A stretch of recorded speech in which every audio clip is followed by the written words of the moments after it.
आणि आता बातमी नाशिक मुंबई संदर्भातली तब्बल 5 तासांच्या खोळंब्यानंतर नाशिक मुंबई महामार्गावरची वाहतूक आता हळूहळू पूर्वपदावर येते आहे।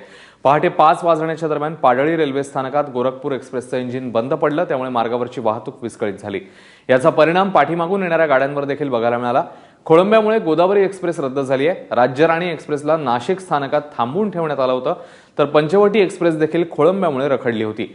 अखेर हा बिघाड दुरुस्त करण्यात प्रशासनाला यश आलंय, त्यामुळे हळूहळू या मार्गावर वाहतूक पूर्वपदावर येताना दिसते। सागर वैद्य आपल्या सोबत आहे, आपला प्रतिनिधी। सागर, आता कशा प्रकारे वाहतूक जी आहे ती पूर्वपदावर आणण्याचे प्रयत्न सुरू आहेत? किती वेळ लागू शकतो अजून वाहतूक पूर्ण सुरळीत होण्याकरता? 4 तासानंतर जवळजवळ हा सगळा जो विषय आहे तो संपतोय। कारण आताच काही वेळापूर्वी जी इंजिन बंद पडलेली गोरखपूर एक्सप्रेसचं इंजिन जे आहे ते रेल्वे रुळावरून हटवण्यात आलंय।